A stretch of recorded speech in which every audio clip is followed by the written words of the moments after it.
All right, let's take a look at 1005 West 33rd Street. Fairly large footprint here. There's definitely gonna need some work done to the property, but let's go through it and take a look. Flooring wise, we've got wood flooring pretty much throughout.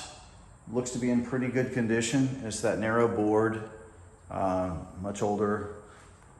It looks to be in pretty good condition. Here in the kitchen, you'll see there's some vinyl tile, linoleum tile, whatever you want to call it, pressed down stuff that's put over it. Dining room, again, that wood look to it, so really nice. This dark trim, you know, is very classic for this time period, but we see a lot of people making it a little bit more cleaner looking with light colors for the trim. You'll see some cracks along the wall here. There's some cracks here as well. As you can tell, some patchwork. This is kind of somebody played around with some plaster and to try to create a different type of texture as well. There's also a tilt over here. So not only do we see visible crack here, but we're also seeing tilting here. So there's definitely some sort of a failure that has happened at one time or another over here. We look at different portions along this area. There's some things to take a look at here. Along this wall right here, you can see very much a lighter color. So that's patchwork that's been done there, cracking, etc. So something to take note of. You know, I know a lot of people get scared of foundation. I personally don't, because these homes, they're not slab, and so they typically are a lot easier to remedy any concerns with foundation. So this back room here is nice. It's not a part of the general square footage. It may be insulated. I see some vent here in the floor. So it might not take too much. If it's not already included in the square footage, it certainly might not take too much to get it to a level that you could include it in square footage. Obviously it's not a real attractive thing done here for the washer and dryer connections. You know, a more appropriate place would probably be along here on the wall. Or if we did keep them over there so we didn't have to move any of the electric or the drains, you could do a stackable along the wall there. But this is a nice attractive piece here, some good potential to increase the square footage, or if it's already included in it, because again, I do see, you know, a supply vent here. It probably wouldn't take too much to get it up to decent standards. Kitchen here, you know, pretty good sized kitchen. This area right here that goes underneath the stairwell and goes down into the basement. It kind of takes away from some of that space that would be good for for the kitchen and everything, but still not bad. Good amount of space. All right, let's head upstairs.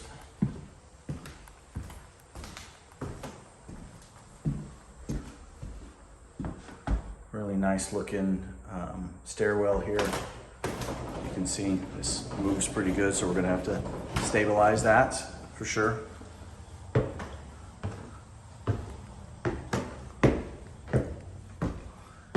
I started pulling up the carpet.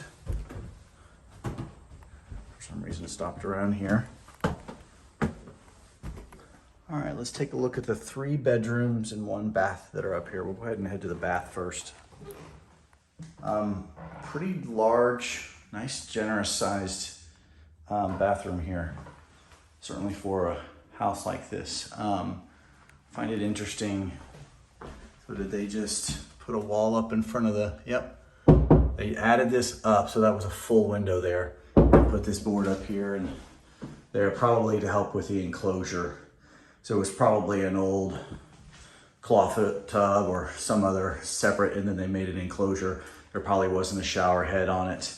And of course it's easier to create a wall interior to put plumbing as opposed to going through that. So it's that's kind of an odd configuration, to be honest with you, but you know, it is what it is.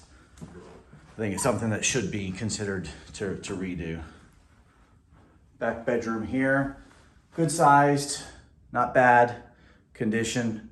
I have seen, by the way, some of the windows have been upgraded. So that's a nice thing to have. There are also some original still windows. So as I'm walking through here, there is some tilt, definitely, and it's pretty consistent with what we're probably seeing from downstairs.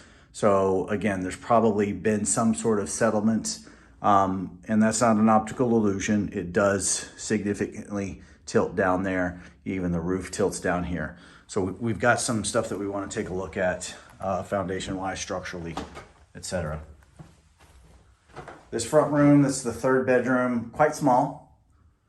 But in fact, depending on how you looked at it, it doesn't have a closet here, so many would not consider this a bedroom. But there's a closet right here. It's this hallway linen closet. So you close this up, put the doorway here instead, along this wall, and you're all set. Not a problem. But you see the cracks here, you see the cracks here. So we've got some significant tilting in the foundation.